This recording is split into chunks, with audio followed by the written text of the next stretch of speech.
Hey guys, welcome to another episode of the Spartan Spotlight podcast. I'm here with my co-host Corey Robinson. I'm Justin Thind. We're back here after a somewhat of a long hiatus. A lot has happened since then in MSU recruiting. Signing day has come and gone. Late signing day has come and gone. We had a lot of coverage for that over 24/7 Sports' Michigan State site, Spartan Tailgate. We're not going to talk too much about the signing class because that we've kind of covered a lot with our writing.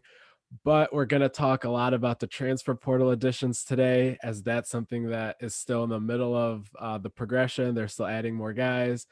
And that's kind of what most of the episode's going to be about. And then we're going to talk a little bit about the 2022 classes picture and how that's kind of shaping up at the end. But Corey, how you doing today? It's good to be back and doing this podcast again.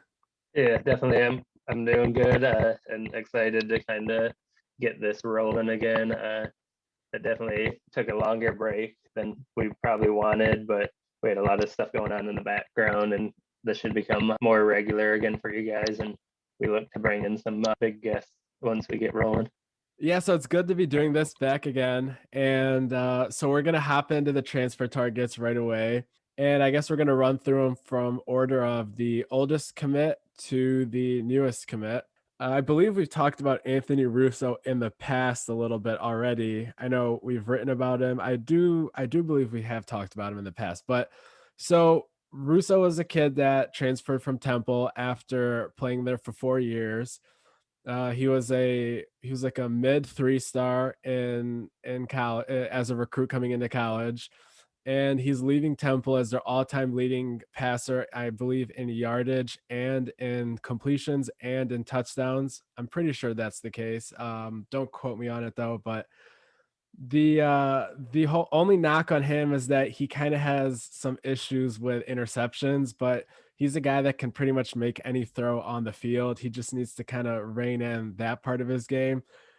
Corey, any thoughts on him other than that? I know we've talked about him quite a bit already in the past, but is there anything you want to kind of touch on with him?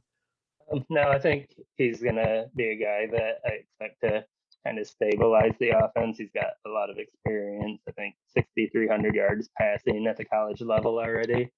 So I think he'll be really good for that. And judging by some pictures of him since he's arrived on campus to now, it looks like he's getting into the best shape of his life already. So that could definitely play a factor and make him a little more mobile or something for them in the fall. Yeah, definitely. I think kind of the general consensus that I've seen from most people is even if he doesn't kind of improve the interceptions and say he doesn't live up to the expectations that at least I have for him, because I think he can be a really solid quarterback. But even if that doesn't happen at the end of the day, all you've done is you've added competition into the quarterback room, and you can never have too much competition at this level of football. So I think it's definitely a great idea to bring him in. Kind of adding a little bit to this trend of competition is they shored up the running back room. Harold Joyner was the guy they brought in from Auburn. He's not a true running back per se. He's more of kind of like an H-back kind of guy. I know Gus Malzahn, when he recruited Joyner to Auburn, he kind of pitched him the idea of playing like Charles Clay. Charles Clay played in the NFL for quite a few years. I think Buffalo Bills were the most recent. That's kind of like a guy that's how they used him over there in Auburn. Just kind of a guy that would be like an H back slash tight end slash running back that would go out and catch passes. Kind of like what some fans were hoping that Connor Hayward's role would have been last year. So I guess you want to touch on anything more with Harold Joyner there, Corey? Yeah, definitely. I think what you were talking about was kind of hitting it on the head with the way I viewed him is for Michigan State fans, if you picture how Connor Hayward should be used, but put that package in a better athlete with better speed, and that's what they're getting in Harold Joyner, where I think he'll have a huge impact on catching passes out of the backfield or even slotted out. But he's also a guy that you can hand the ball off a handful of times a game, and he can run in between the tackles. So I think he's a huge upgrade. I think I would expect Kenneth Walker and Jordan Simmons to get most of the carries, and then Eli Collins and Harold Joyner to kind of battle it out for that third and fourth spot. Yeah, and then I guess kind of jumping out of order since we're already talking about running backs, I guess next we can hit on Kenneth Walker. Walker's a guy that led the NCAA in touchdowns last season, rushing touchdowns, tied for first, I believe. He was at Wake Forest and he started last year as a true freshman. I believe he split carries though, but played a decent amount of time last year, played a lot this year. Very productive in his first years of college football. He pretty much has it all. I know I posted a 1 minute video on him when he committed, so you guys can go check that out on YouTube. But he kind of has like everything that you want from a running back. He has the patience, he has the agility, he has the explosiveness, the physicality to break tackles. Just pretty much everything you want out of a running back. He's somebody that I think is probably the steal of the entire transfer portal, just somebody that right away from day one makes the team so much better. Him and Jordan Simmons alone, I think, could be such a dangerous 1-2 duo running the ball. Corey, what are your thoughts on Kenneth Walker? Yeah, I agree with you on that. I think he's the huge pickup where Russo will get a lot of the talk just because he's quarterback and that's the focal point. But as most people know, running the ball generally dictates the success a team has. If they're and with Mel Tucker, you know, it's always been we need to control the line of scrimmage and run the ball on our terms. I think Walker gives them a guy like that. Um, where you've seen the last few years, maybe since LJ's been gone, LJ Scott, they haven't really had natural running backs that really understood how to see a hole and let it develop and all of those other nuances that come with a running back. So I think Kenneth Walker, he brings that and a lot more than most running backs.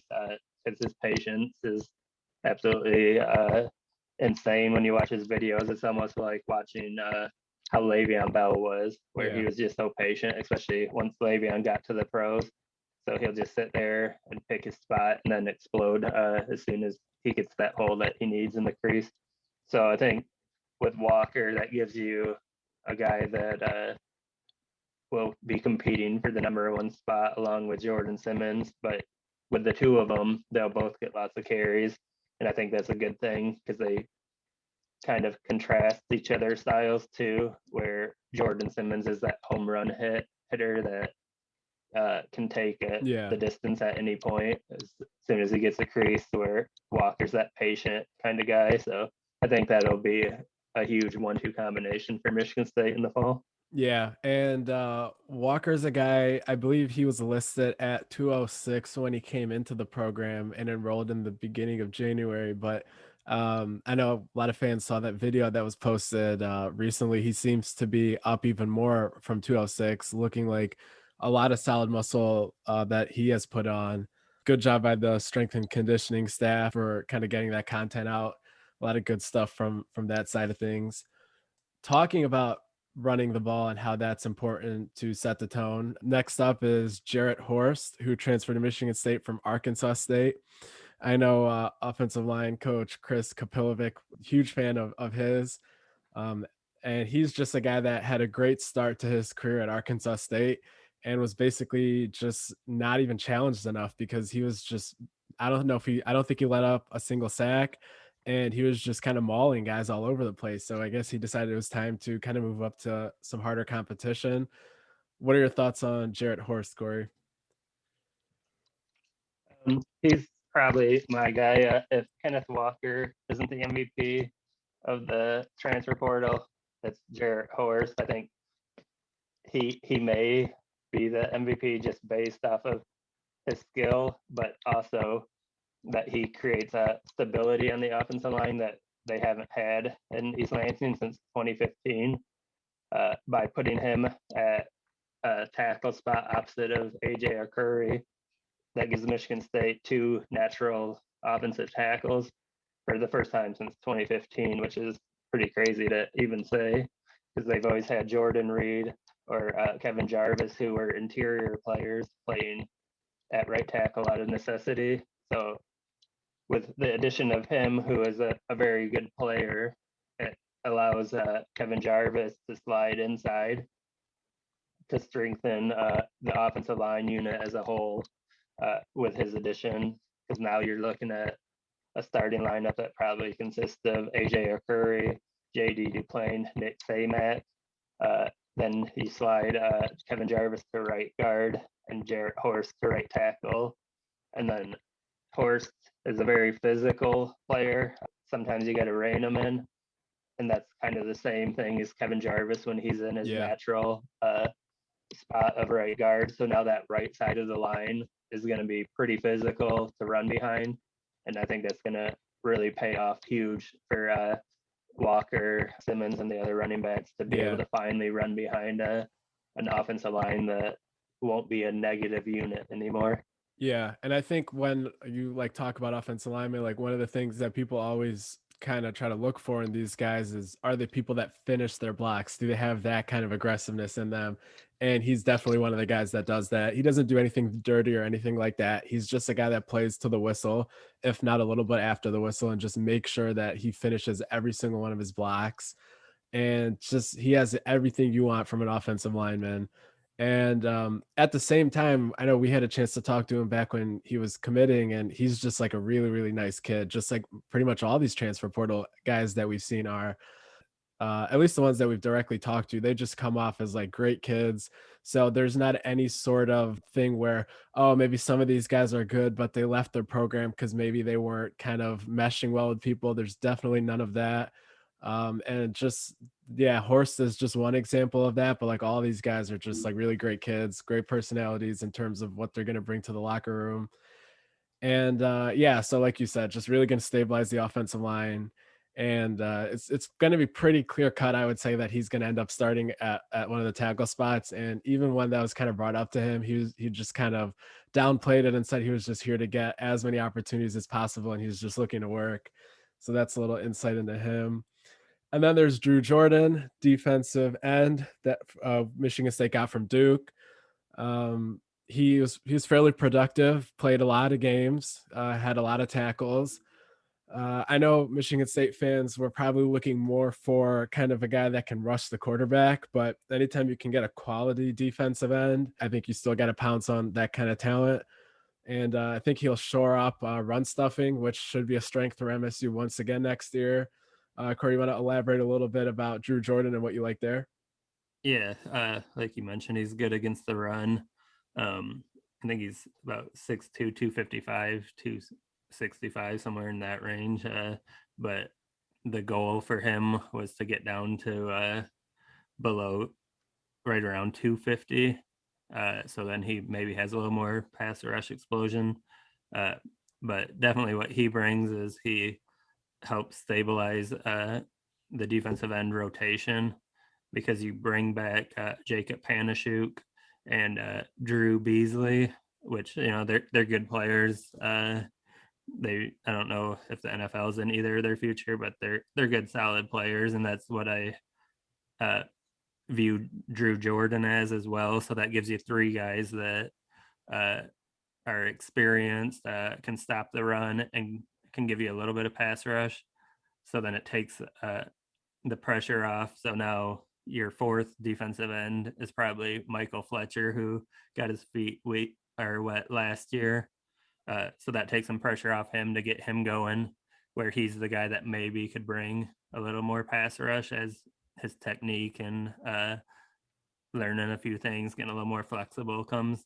So that gives you, with the addition of Jordan, that gives you four defensive ends to rotate in and out to keep guys fresh, which you absolutely have to have, especially in the Big Ten.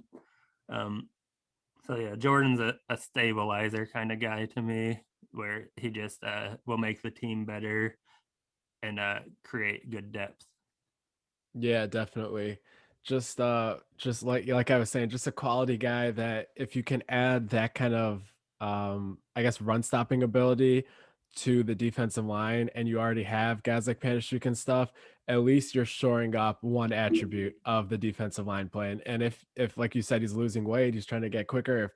If he can develop into more of a pass rusher, then even better. But definitely a plus addition there. And so then the two more recent transfers on the defensive side of the ball as well are Chester Kimbrough and Ben Van Sumeren. We'll start with Chester, who transferred in from Florida. He was a younger guy there. He didn't get a chance to play too much, but that makes a lot of sense since Florida is basically a top tier when it comes to producing DBs. So that was not a place where you can go ahead and start as like a freshman or anything like that quite easily. He was able to learn from some of the better upperclassmen that Florida's had over there, got great coaching over there. And the fact that he was even good enough to go to Florida, I guess, kind of shows a little bit of insight into the kind of potential he has. I don't know how to what extent he's going to be relied on as like the number one corner, but he's going to be someone that's going to see the field quite a bit, and it's going to be someone that has a lot of potential to get really solid playing time and to become one of the mainstays of that defense in the years to come. Thoughts on Kimbrough, Corey? Yeah, he's one that I like quite a bit. He comes out of New Orleans, down in Louisiana. Coming out of high school, he is definitely regarded as one of the top defensive backs to come out of the state and area in the last 10 years. So, he's got a lot of upside coming in. Once he got to Florida, he played, I believe, 8 or 9 games as a true freshman in the rotation, and then he played in the rotation last year. So, he's a guy that's certainly talented enough to get into the rotation and play at Florida, who has a stacked defensive backfield right now. So I imagine that was kind of his motivation at this point, 2 years into his career. He looked at what I need as an opportunity more than anything, and Michigan State obviously presented that for him as their cornerback depth is pretty low. But what I noticed when I watch Chester play is his poise as a defensive back is something that really stands out. Like, he doesn't get rattled out there when guys would do double moves or if they get a couple steps on him, he had the speed to make up for it.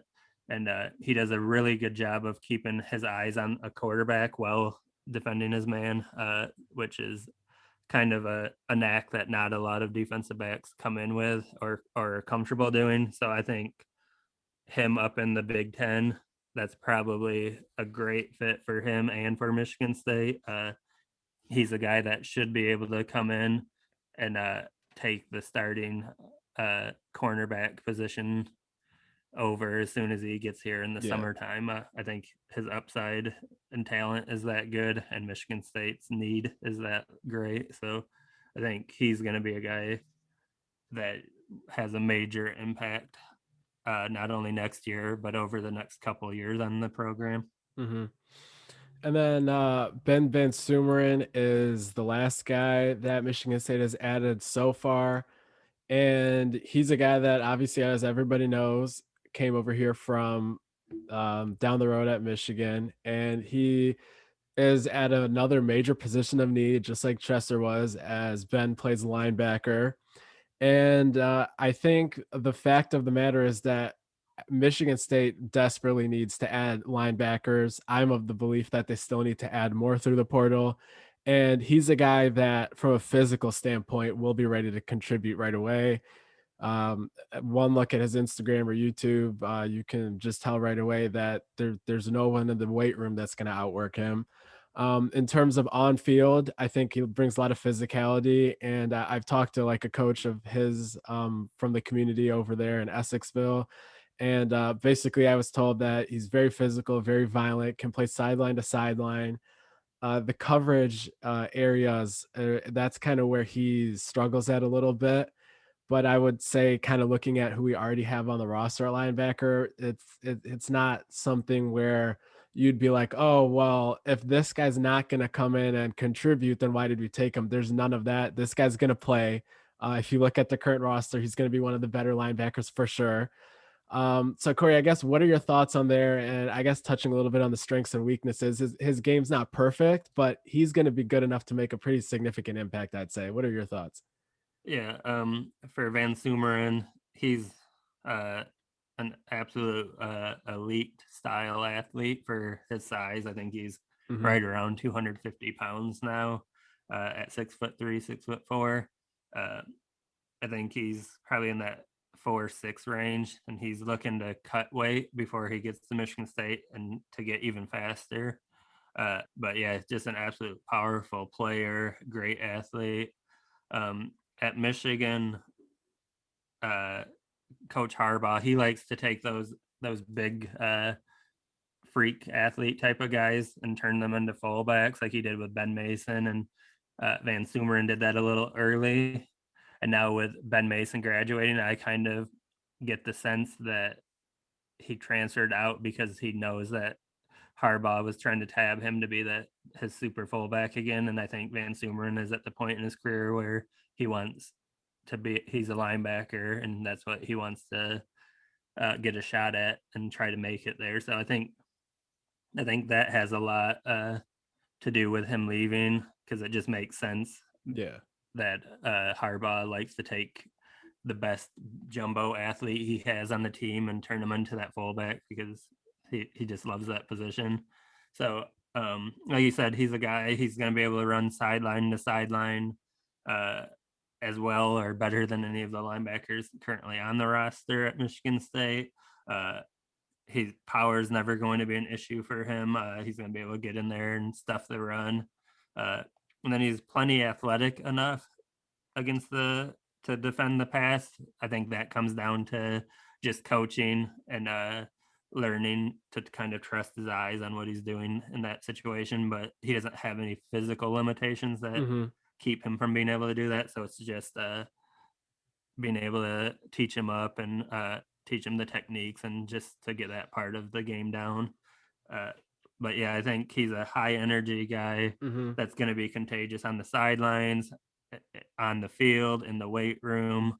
Like he's just going to bring up the energy in the whole program, and that's something that's huge. Yeah, especially in the weight room. Actually, that was another thing that the coach that I mentioned earlier had kind of touched on a little bit. He said that Ben's a guy that no one is going to outwork, and he's going to expect the same from like the rest of his teammates. So he's just going to be a very big addition from that perspective of things.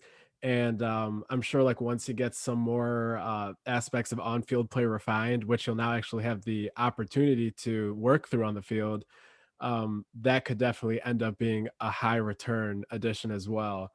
And another reason that it's kind of an interesting addition is the fact that his younger brother, Alex Van Sumeren, recently decommitted from Michigan a day before Ben entered the portal. And Alex has immediately kind of had his stock surge back up, just like it was before he committed to Michigan kind of early and really shut things down. Clemson has offered. Nick Saban is back on the phone with him. James Franklin is back in communication. He actually was even recruiting Alex while he was committed to Michigan. I know Michigan State's always been on him. It goes without saying that he's a top target in state. It's someone that the staff has been in constant communication with since he decommitted from Michigan. He's a guy that's just very powerful on the defensive line. Corey, I'll let you talk more about what he brings from a football standpoint. Yeah, he's one of the better players to come out of Michigan in the last few years, in my opinion. Just because he, just like his brother, he has that huge motor, and he's working hard in the weight room. Very, very strong kid. I kind of compare him a little bit to Mike Panashuk, the former defensive tackle, but he's more athletic than Mike. Uh, so so that's kind of changes him, but he's that same type of guy where he's just powerful. He's going to eat up blockers, has really strong, violent hands.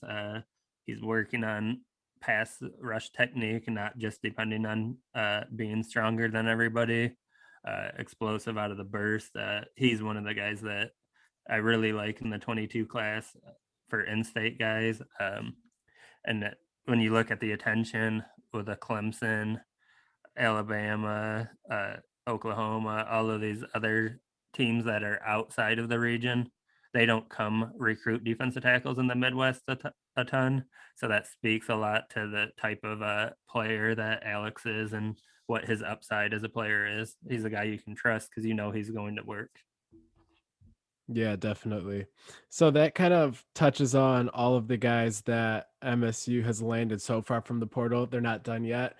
I believe Tucker had said that they were looking at 9 more guys before Chester Kimbrough was added. Maybe it was after, but either way, that's about 7 more guys, maybe 6 that the MSU is looking to still add. I know for me, I would want those, let's just say 6 spots. Well, I would want those 6 spots to be allocated with 1 more linebacker, 1 more cornerback. Um, I would say 1 more safety. I know Jason Simmons Jr. is kind of one of the options for that. He recently picked up an offer from hometown TCU, but we'll see what happens there. But once you kind of shore up those positions, the new safety would suddenly have a pretty decent battle to start next to Xavier Henderson, because that new safety addition would be kind of battling Michael Dowell, Darius Snow, and Kendall Brooks, who was another transfer earlier.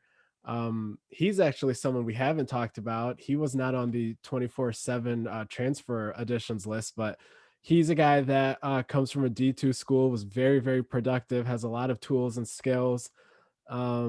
He's a guy that is probably a very interesting candidate because there's not a lot of scouting reports out there on him, but he has enough film that the staff evaluated him, and that's a guy that's also going to be in the fold as well. So Kendall Brooks and the other 2 safeties I mentioned, and a possible addition, will shore up the defensive back, or at least the safety room, and then the defensive backs as a whole, moving to corner, I would still say I'd like 1 more guy. If you can get another guy in there to play with Gross and say a freshman Charles Brantley and a Chester Kimbrough and Kalon Gervin, I think you can kind of have a solid 5-man rotation there without too much of a drop off, and with all of those guys having quite a few years in front of them to continue developing. Linebacker, as I already said, I would just like much more production from that room, and I would just like another addition. And then beyond that, I think you can start filling out best available, even if that's another cornerback. I know a speed rusher would be ideal, a tight end would be nice, maybe even a punter. Corey, does that kind of line up with how you would like to see the rest of the spots filled out? What are your thoughts kind of on the remaining 6 spots, let's say? Yeah, I think as we record this today, I think 3 defensive backs is definitely gonna most likely be added to Chester Kimbrough and the safety Brooks. I think there'll be 3 more beyond them in the portal. Mel Tucker, he's a defensive back guy, so he likes his defensive backs and bringing them in numbers and kind of letting everybody figure it out. I think another linebacker, whether that's Nate Ote or not, or somebody else, who he's kind of went kind of in the dark. He's, what last I heard from him, he's still trying to figure everything out. I think that's Michigan State or Ohio State for him ultimately, unless some other team creeps in. But as of today, I think it'd be those 2. But that one's kind of went dark, and it's not just from our end. I've heard people close to him where they're saying like he's just undecided and not knowing what he's gonna do. So that's a spot linebacker, whether it's him or someone else. Ideally, if you could get a pass rushing defensive end, that would be great for them. But I don't know that there's a ton of that just laying around in the portal. I think the need for a tight end would be really big for them, just because they need to kind of improve the talent in that room and depth. And then with them having a guy that's probably not going to be there come fall, which we won't say his name yet because the Michigan State hasn't given us the name or the privilege to do that. But I think everybody's figured out who that is. And then I even think wide receiver, like the room is good, there's talent there, but I think if they could get a guy with like game-changing type speed, they would be open to that just to try and overall improve team speed. Mm-hmm. Yeah, definitely. So I guess transitioning a little bit to the 2022 class now that we've spent a pretty decent amount of time on the transfers, we won't necessarily talk about anything like who's the next to commit or anything like that, especially until visits start. The picture that is kind of being painted about recruiting right now is just so subjected to change. And I guess what we will do though is we'll kind of give like an overall snapshot of kind of how Michigan State is positioned for the visits. So when the recruiting dead period gets transitioned into like a quiet period, which we are assuming would be the next step, whenever that were to happen, that would allow schools to host kids. It would not allow coaches to go out and kind of do in-home visits, but that'll be enough to make an impact. I know the guys that were able to visit last year, in that like 1 week period, they were like left very impressed. I know Hamp Face said the entire staff was giving him and his mom a standing ovation when they walked into the building. Just the staff does a remarkable job with on campus visits. So that's kind of something that we're just kind of waiting for now, because that's where the recruiting is really going to take off. And that's also where we get clarity on which guys are kind of being prioritized above the rest at some of these positions where there's quite a few targets. And that'll also give us more clarity on which guys are really invested in Michigan State and which ones are kind of just saying that. So that's kind of what it all comes down to. And I would say that Michigan State's very well positioned in that regard, especially with the way they have recruited nationally. They have kind of managed to put together pockets of recruits in like different parts of the nation that are kind of like connected to each other. What I kind of mean by this is there's a group that trains with Premium Sports, which is an organization in the West Coast, California. A lot of guys over there have MSU offers. They kind of get recruited as like a pack. They kind of travel as a pack. There's a group over in Tennessee. There's a group in Louisiana. There's the Buford guys over at Georgia. There's about 5, 6 guys with MSU offers from Buford High School in Georgia. And then Georgia as a whole has 47 offers, I want to say, from Michigan State. So Corey, do you want to kind of dive into those kind of things I mentioned a little bit, and kind of give a snapshot of why recruiting nationally, but with such an organized kind of approach, is something that has set Michigan State up well for visits? Yeah, definitely. So the big thing is like Michigan State, we haven't been able to see what they're really going to do once things are normal and they are going to be able to run on all their cylinders. But they have this huge support system in place that once it finally is allowed to work, I think you're going to see a lot of huge results where you're going to get a lot of kids on campus. And then once you get them on campus, they have a good plan in place to kind of show off everything Michigan State has to offer. Um, so by having them in pockets, you've already had the Premium Sports people. They brought a handful of guys from California the first week and only week that Mel Tucker's been here, that he's been allowed to have kids on campus. They're definitely coming back as soon as they can. Elite Three, they kind of run a organization down in Tennessee area, which Michigan State is heavily recruiting that area. I think that's kind of untapped area a little bit. A lot of really good athletes come from there. And with Tennessee having some of their issues right now, it's not a bad time to try to put your print there. So I've talking with their people. As soon as it opens up, he's bringing a bus full of his guys up here. With many of them have offers in hand, so that's going to be big. And then the Buford guys, Michigan State sits well with at least 3 of the guys that they're in. I think they have like 5 or 6 offers out. That's one of the premier programs in the country in Georgia.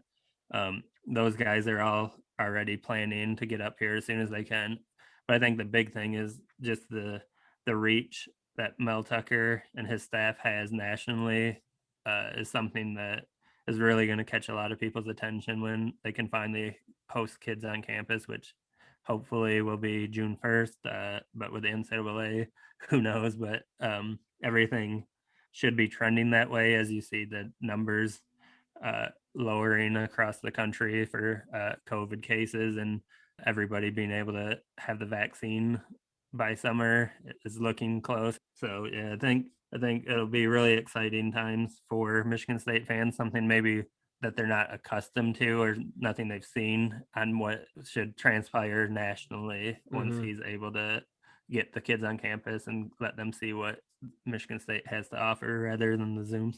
Yeah, definitely. And I think one thing that a lot of people didn't really kind of understand was that, so since recruiting is like a 2 year window, it was still going to hurt 2022 recruiting a ton to not have visits. And I guess one example, someone had kind of asked this question, and I kind of looked into like Penn State's class a little bit because I was pretty familiar with their guys. Somebody said, but now it's 2022, so how come I guess we're not on more even footing? Why are all the schools not equally hurt by COVID now that we're a whole like a year into it? Like no one's had visits for a year. That's true, but the thing is that all these schools kind of recruited these kids, especially the ones in their region, very early, like as sophomores and stuff. So like Penn State would have their last bash event where they would have high school underclassmen kind of come and check out their campus. So at the point that I kind of did this study, Penn State had about 6 commits, and I want to say 5 of them had visited Penn State more or equal to 3 times.